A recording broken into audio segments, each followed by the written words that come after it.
At 1300 hours on September 19th, 1944, Corporal Clarence Smoyer crouched inside the turret of his M4A1 Sherman tank, watching through his gunner's periscope as a German Panther emerged from behind a collapsed building 800 yards ahead in the French town of Stolberg. His loader, Private First Class Robert Earley, had 3.6 seconds to decide which shell would save their lives. Earley was 21 years old. He'd been loading 75mm shells into Shermans for 4 months. He'd learned the job at Fort Knox, Kentucky, where instructors drilled the crew on ammunition types for 6 weeks straight: high explosive for infantry, armor-piercing for tanks, white phosphorus for smoke. The manuals made it sound simple. Reality was different. The Sherman carried 97 rounds of main gun ammunition. 62 rounds sat in armored boxes, welded to the floor beneath the turret basket, surrounded by water glycerin solution to prevent fires. These were the wet storage rounds. 35 rounds cut in ready racks around the turret interior, within arm's reach of the loader. The ready racks held a mix: 6 high-explosive shells, 4 armor-piercing, 2 white phosphorus. The rest were whatever the loader thought he'd need. Earley had reorganized his ready racks that morning. He'd pulled out half the high-explosive shells and replaced them with armor-piercing. This violated standard procedure. Army doctrine said keep mostly high-explosive in the ready racks. 80% of Sherman ammunition fired in combat was high-explosive. Only 10 to 15% was armor-piercing. That's because Shermans rarely fought other tanks. Most targets were infantry positions, machine gun nests, buildings, trucks. High-explosive was the workhorse round. But Earley knew they were heading into Stolberg, a German industrial town where Tiger and Panther tanks had been reported. He'd seen what happened when a Sherman met a Panther with only high-explosive loaded. The gunner would call for armor-piercing. The loader would have to open the floor hatch, reach into the wet storage bins, pull out the right shell, close the hatch, load the gun. 20 seconds minimum, usually more. The Panther wouldn't wait 20 seconds. So Earley had loaded 8 armor-piercing shells in his ready rack instead of 4. He kept 2 high-explosive rounds within immediate reach. The rest were further back, still accessible, but requiring him to turn and reach. It was a gamble. If they encountered infantry first, he'd be slower getting to his high-explosive. But if they met a tank, he'd be ready. Now that Panther was 200 yards closer, 700 yards. The Sherman's 75mm M3 gun could penetrate the Panther's side armor at that range, but not the front. The Panther's 88mm gun could penetrate the Sherman from any angle at 1500 yards. If you're enjoying this deep dive into the story, hit the subscribe button and let us know in the comments from where in the world you are watching from today. Smoyer's voice came through the intercom.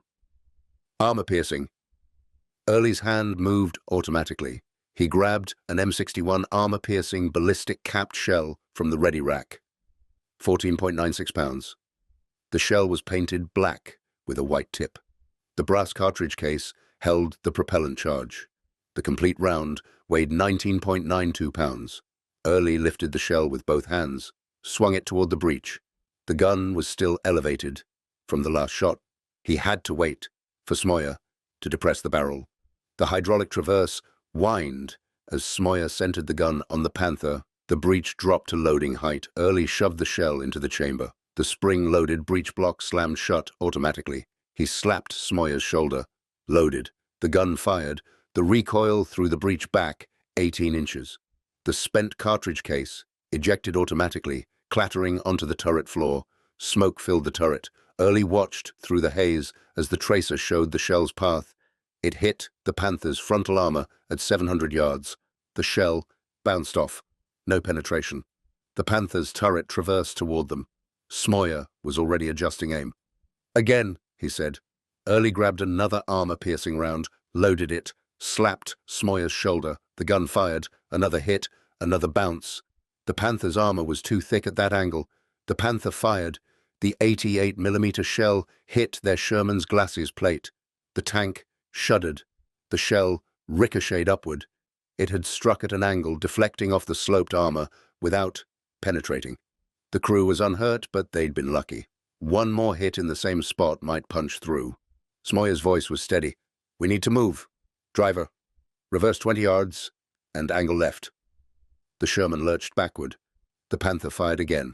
The shell passed through the space where they'd been 3 seconds earlier and exploded against a building behind them. Earley knew the numbers. The Sherman's glacis plate was 50.8 millimeters thick, angled at 56 degrees from vertical.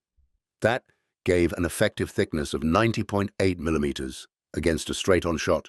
The Panther's 88 could penetrate 138 millimeters at 700 yards. If they took a square hit, they were dead. The Sherman stopped at an angle. Now the Panther's flank was partially visible. Smoyer adjusted aim. "High explosive," he said. Earley stared at him. High explosive against a Panther. But Smoyer had seen something Earley hadn't. The Panther's commander was standing in the open hatch, scanning for them with binoculars.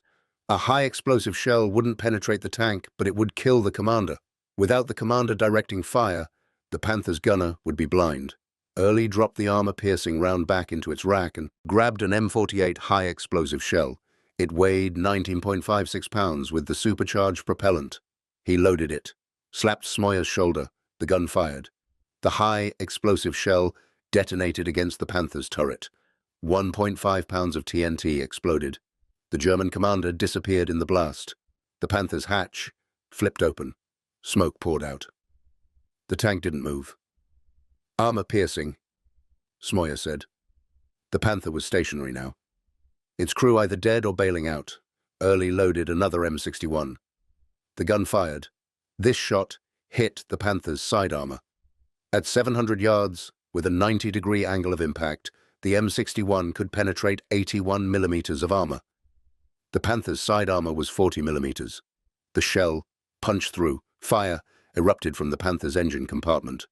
The engagement had lasted 45 seconds. Earley had loaded 5 rounds, 3 armor-piercing, 1 high-explosive, 1 more armor-piercing. Each loading cycle took between 3 and 4 seconds. This was the result of 4 months of training and a decision he'd made that morning to reorganize his ready racks. But this was the decision that saved the crew. Not heroism, not bravery, just a 21-year-old loader who understood that the manual didn't account for reality. That doctrine was written by Sen, who'd never faced a Panther at 700 yards with the wrong shell loaded. That surviving in a Sherman meant making choices that contradicted orders. The Sherman tank was never designed to fight Panthers. That's what the generals didn't understand in 1944. The Sherman was a medium tank designed in 1941 to replace the M3 Grant.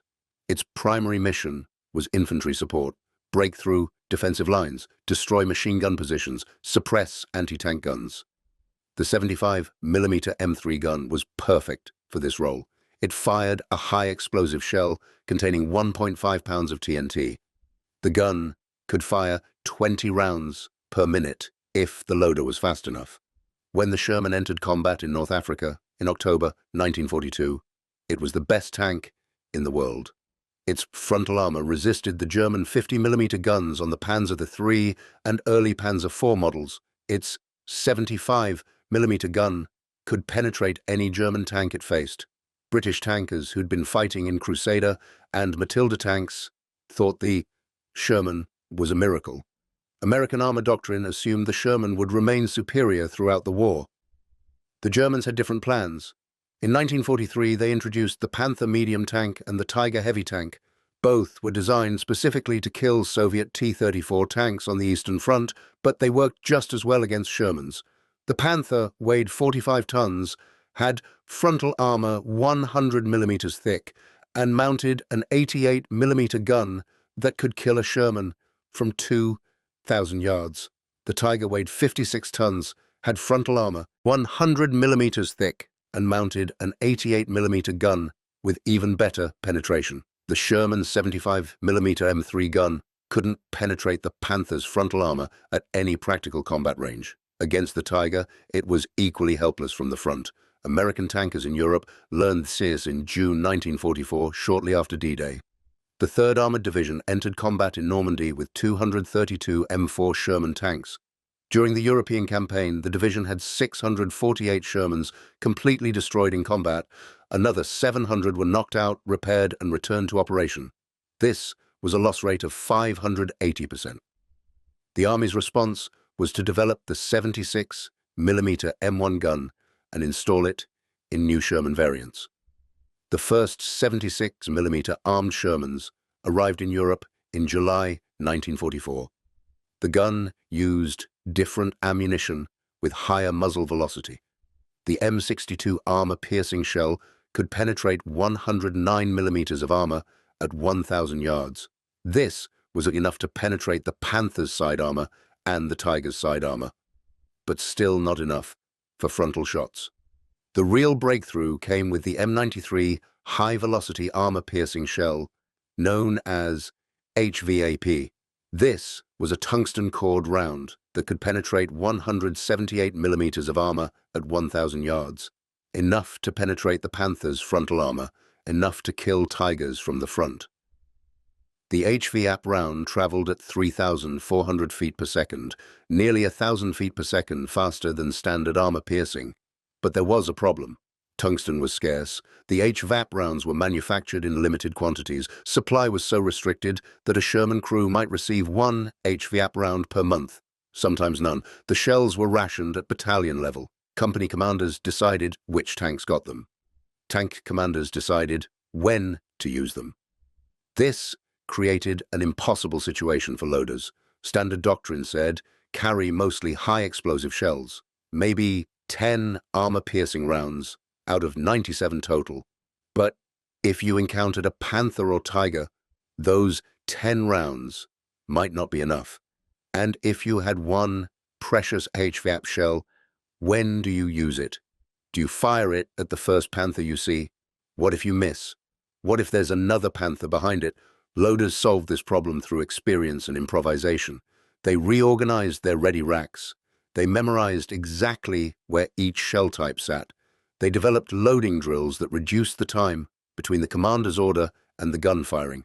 Good loaders could maintain a sustained rate of fire of 10 to 12 rounds per minute in combat. The best could do 15.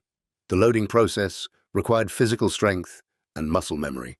Each 75mm round weighed between 18 and 20 pounds. A 76mm round weighed between 24 and 25 pounds. The loader stood to the left of the gun breech. When the gun fired, the breech recoiled 18 inches, and the spent cartridge case ejected automatically onto the turret floor. The loader had to avoid being hit by the recoiling breech or the ejecting case, while simultaneously reaching for the next round. The turret was cramped. The gun breech took up most of the available space. The loader had to work around it. He pulled shells from the ready racks, which were positioned around the turret walls. Some racks were behind him. Some were to his left. Some were low near the floor. He had to remember which rack held which shell type. In combat, with smoke filling the turret and the tank moving over rough ground, this required absolute familiarity with the ammunition layout. The loader also had to know the ballistics of each shell type. High explosive shells had different trajectories than armor-piercing. White phosphorus had different ballistics than both. If the commander called for a shell switch mid-engagement, the loader had to understand why. Sometimes the commander was targeting a different type of enemy. Sometimes the range had changed. Sometimes the first shell type hadn't worked and they needed to try something else. Crew coordination was critical. The commander spotted targets and gave orders. The gunner aimed and fired. The loader kept the gun fed. The driver positioned the tank. The assistant driver operated the bow machine gun and helped pass ammunition from the floor racks during lulls in combat. When all 5 men worked together efficiently, the Sherman became a lethal weapon system, despite its technical inferiority to German tanks. Training for Sherman crews began at Fort Knox, Kentucky, or at armored training centers in California and Texas. The course lasted 17 weeks. Loaders spent the first 6 weeks learning ammunition types, loading procedures, and safety protocols. They practiced on stationary tanks, then on tanks moving cross-country, then on tanks firing live ammunition at targets. The instructors emphasized speed and accuracy. A slow loader got his crew killed. A loader who grabbed the wrong shell type got his crew killed. A loader who fumbled around and dropped it got his crew killed. The training was repetitive and exhausting. Load, fire, load, fire, load, fire, hundreds of times per day until the motions became automatic. But training couldn't replicate combat. At Fort Knox, the loader worked in a clean turret with good lighting and organized ammunition racks. In combat, the turret filled with smoke after the first shot, spent cartridge cases piled up on the floor. The tank pitched and rolled over broken ground. German shells exploded nearby, shaking the entire vehicle. The noise was deafening. The stress was overwhelming. Experienced loaders developed techniques that weren't taught in training. They learned to brace themselves against the turret wall when the gun fired, preventing the recoil from knocking them off balance. They learned to use their peripheral vision to track the commander and gunner's movements, anticipating what shell type would be needed next. They learned to reorganize ammunition during quiet moments, moving hard-to-reach shells into the ready racks. Some loaders marked their shells with chalk, a white line on armor-piercing rounds, a red line on high explosive. This let them identify shell types by touch, in low light, or heavy smoke. Some loaders positioned the ready racks so the most commonly used shells were closest to the breech. Some kept one HVAP round, if they had one, in a special position where they could grab it instantly. The wet storage system introduced in 1944 changed the loader's job. Earlier, Sherman models stored ammunition in racks around the turret interior and in sponsons on the hull sides. These dry storage tanks caught fire easily when hit. The ammunition cooked off, killing the crew. Tankers called Shermans Ronsons, after a lighter company whose slogan was "Lights every time." The wet storage system moved most ammunition to armored boxes welded beneath the turret floor. The boxes were filled with a water glycerin solution. If a German shell penetrated the tank, the solution would theoretically prevent the ammunition from igniting. In practice, the system worked. Wet storage Shermans caught fire less frequently than dry storage models. But the system created a new problem for loaders. The wet storage boxes were accessed through hatches in the turret floor. To reach ammunition in the boxes, the loader had to crouch down, open a hatch, reach into the box, pull out a shell, close the hatch, stand up, and load the gun. This took significantly longer than grabbing a shell from a ready rack. Under ideal conditions, maybe 15 seconds. Under combat conditions, 20 to 30 seconds. This meant loaders had to be more strategic about ready rack organization. If all the armor-piercing shells were in the floor boxes and a Panther appeared, the loader would need 20 seconds to access the first armor-piercing round. The Panther wouldn't give him 20 seconds. So, loaders kept a mix in the ready racks, accepting that they'd run out of certain shell types faster and need to resupply from the floor boxes during the battle. Resupplying the ready racks was a crew effort. During lulls in combat, when the tank wasn't actively engaging targets, the driver and assistant driver would help pass shells up from the floor boxes. The commander would watch for threats while the loader reorganized his racks. This was dangerous. German tanks often appeared without warning. If a Panther caught them during resupply, with shells scattered across the turret floor and the loader out of position, the crew would die. The physical demands on loaders were severe. Each shell weighed 18 to 25 pounds. In a sustained engagement, a loader might fire 30 to 40 rounds in 10 minutes. That's 600 to 1,000 pounds of shells lifted, maneuvered, and loaded in confined space while the tank moved and enemy fire struck the armor. The loader's arms, shoulders, and back endured constant strain. Heat was another factor. The turret interior temperature could reach 120 degrees Fahrenheit in summer. The gun barrel grew hot after sustained firing. The breech mechanism radiated heat. The loader wore wool uniform and sometimes additional padding for protection. Sweat soaked through everything. Dehydration was common. Some loaders passed out from heat exhaustion during extended battles. The 76mm gun created additional challenges.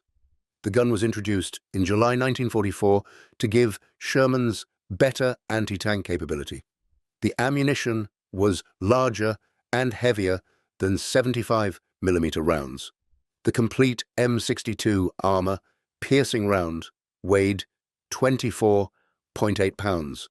The longer cartridge case made the round more awkward to handle in the cramped turret. Loading rates dropped from 12 rounds per minute to 8 or 9. The 76mm gun also produced more muzzle blast. When fired, the gun created a cloud of smoke and dust that obscured the gunner's view for several seconds. This slowed the engagement cycle. The gunner had to wait for the dust to settle before acquiring the next target. Some tank commanders dismounted during battles, moving away from the tank to observe targets and call corrections from outside.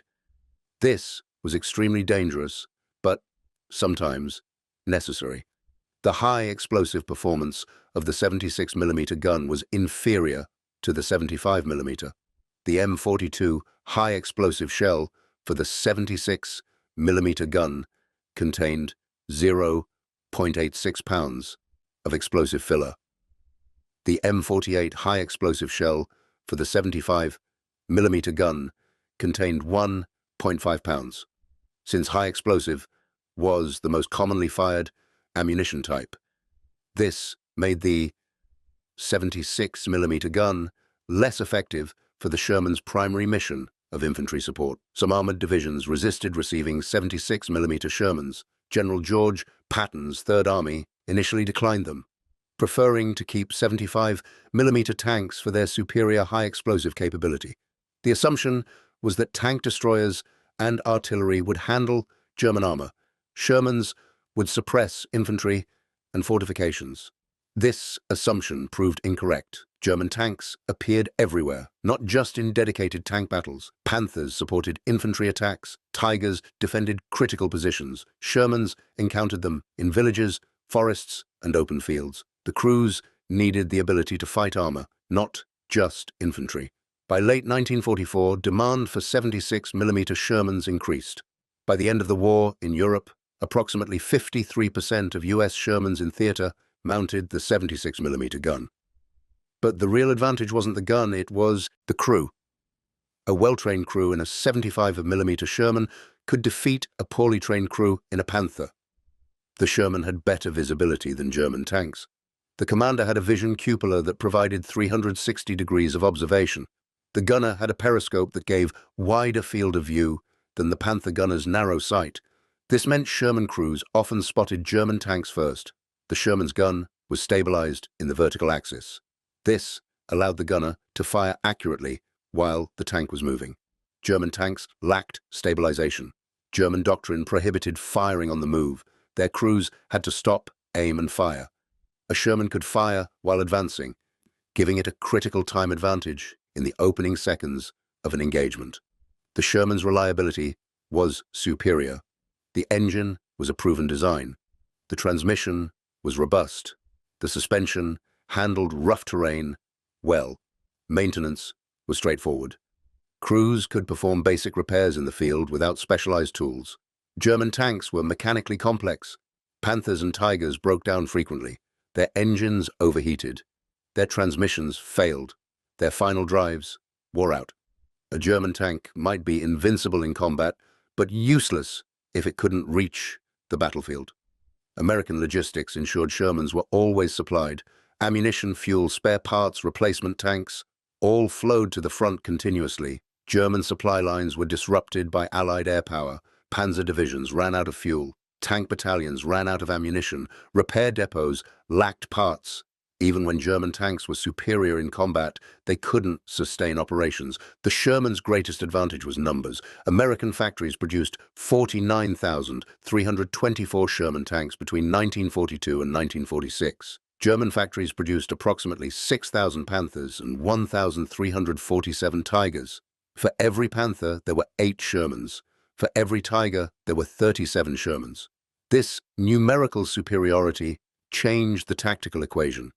If a Panther destroyed 2 Shermans before being knocked out, the Americans still won. They had more tanks. If a Tiger destroyed 4 Shermans, the Americans won. They could afford the losses. German crews couldn't. Every Panther destroyed was irreplaceable. Every Tiger lost weakened the defense. Sherman crews understood this. They fought in platoons of 5 tanks. When engaging a Panther, one tank would draw fire while the others maneuvered for flank shots. The Panther might destroy the first Sherman, but the other 4 would kill the Panther. It was arithmetic. Brutal, but effective. Loaders were critical to this tactic. When maneuvering for flank shots, the tank might need to switch between armor-piercing and high-explosive rapidly. The Panther's side armor was thinner. Sometimes a high-explosive shell would penetrate. Sometimes armor-piercing was needed. The loader had to anticipate which shell the commander would call for based on the tank's position and the target's angle. If you find this story engaging, please take a moment to subscribe and enable notifications. It helps us continue producing in-depth content like this. Experience was the difference between mediocre loaders and exceptional ones. After 3 months in combat, a loader could identify shell types by weight and balance without looking. He knew which shells were in which racks by muscle memory. He could load in complete darkness. He could maintain fire even when wounded. Private First Class Delbert Jailbird Boggs was one such loader. He served in Staff Sergeant Lafayette Poole's Sherman in the 3rd Armored Division. Poole was the American tank ace of aces, credited with 12 confirmed tank kills and 258 total vehicle kills.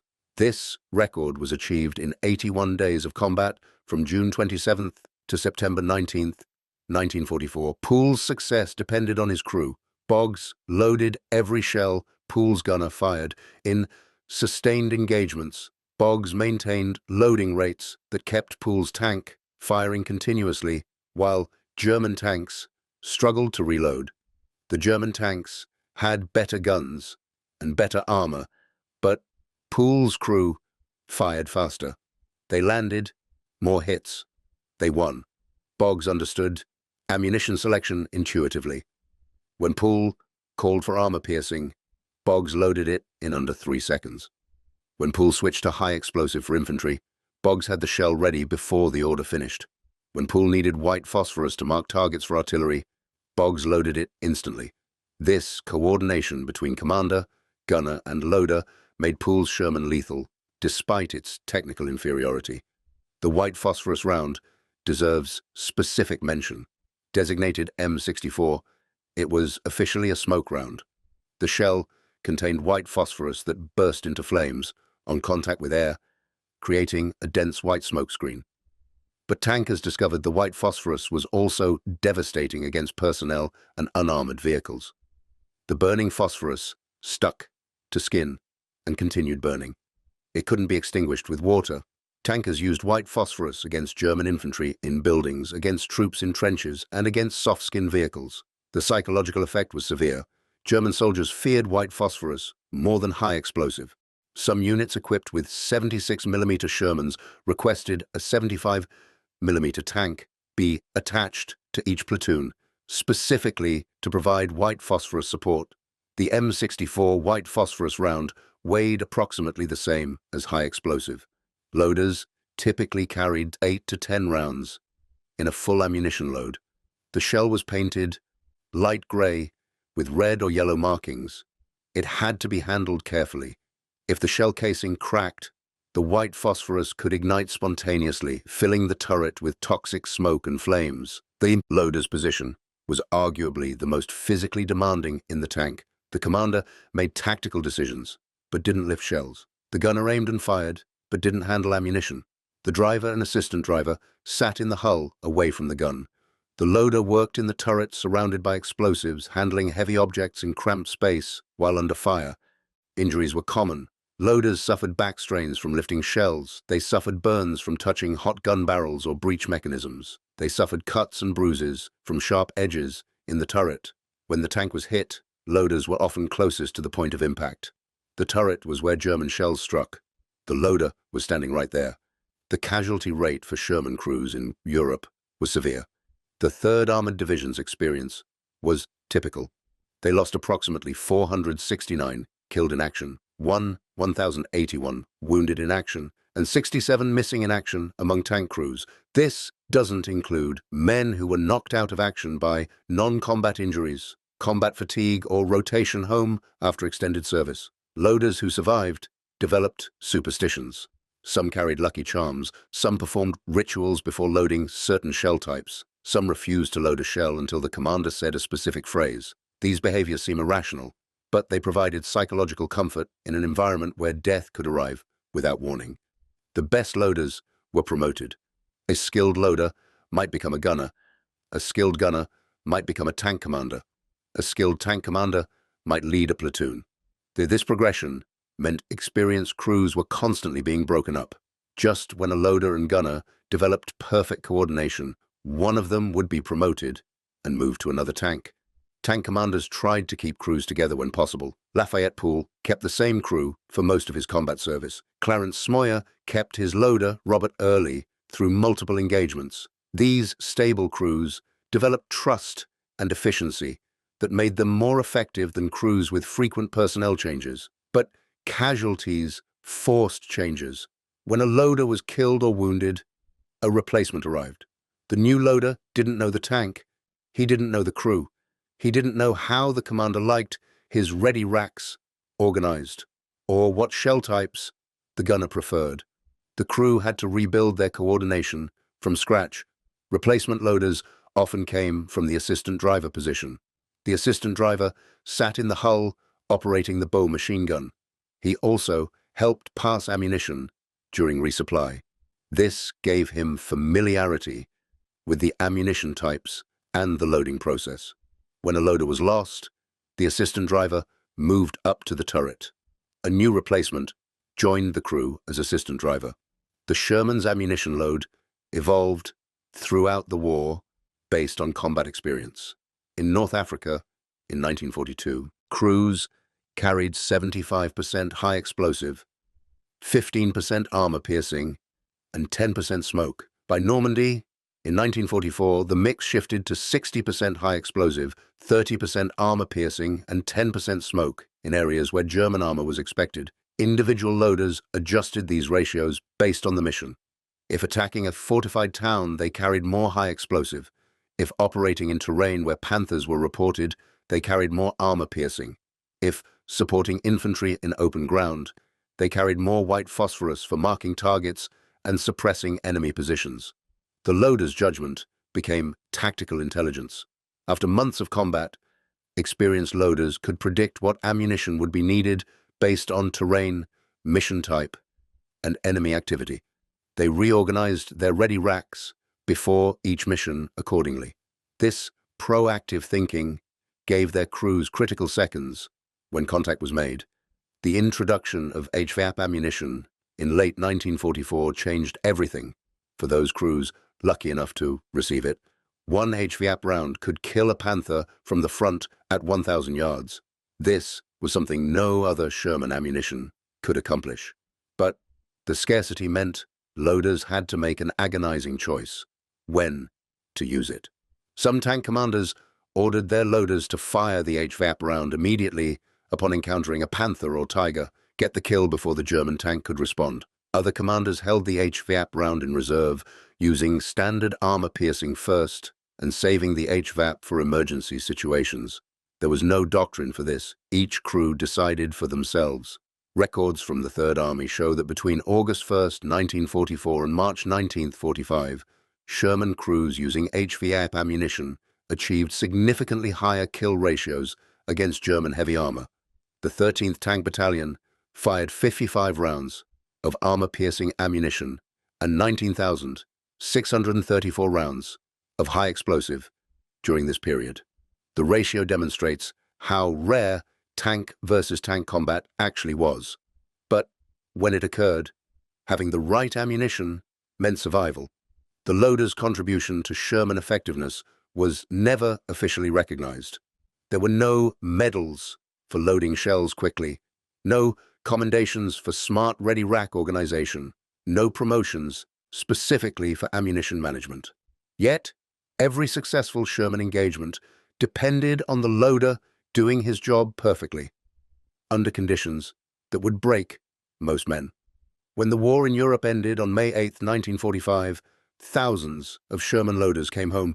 Most never spoke about what they'd done. Loading shells doesn't make for heroic stories. There were no dramatic moments, no famous quotes, no actions that fit neatly into the narrative of American victory. But the loaders knew the truth. They knew that when Clarence Smoyer destroyed a Panther in Stolberg, it was because Robert Earley had the right shell ready in under 4 seconds. They knew that when Lafayette Poole achieved his ace status, it was because Delbert Boggs kept the gun firing without pause.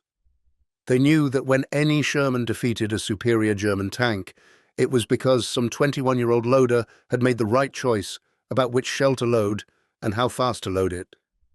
The Sherman tank won the war in Western Europe not because it was better than the Panther or Tiger. It won because American industry produced it in overwhelming numbers, because American logistics kept it supplied and maintained, and because American crews learned to fight it effectively despite its limitations. The loader's role in that effectiveness was invisible but essential. A Sherman with a slow loader was a dead Sherman. A Sherman with a loader who grabbed the wrong shell type was a dead Sherman. A Sherman with a loader who panicked under fire was a dead Sherman. The loaders who kept their crews alive were the ones who trained harder, thought faster, and refused to accept that the manual had all the answers. Robert Earley survived the war. He returned to the United States in 1945 and lived quietly until his death in 1998. He never wrote a memoir. He never gave interviews. His contribution to American victory exists only in the after-action reports that mention his tank's engagements without naming him.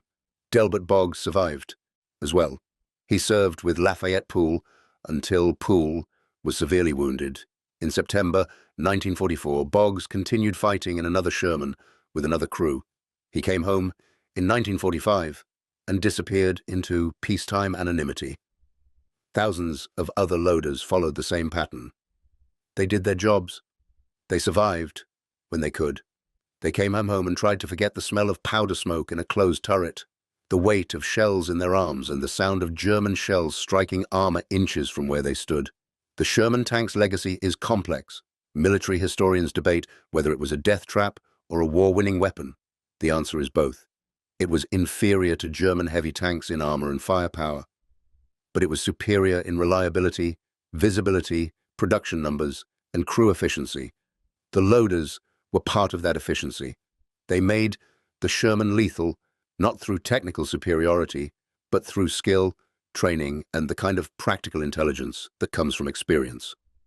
When you see a Sherman tank in a museum today, look at the turret interior. Notice how cramped it is. Notice how the ammunition racks are positioned around the walls. Notice how little space the loader had to work in. Then imagine doing that job while the tank pitched over broken ground, while smoke filled the air, while German shells exploded nearby, while your hands shook and your heart pounded and you knew that grabbing the wrong shell meant everyone died.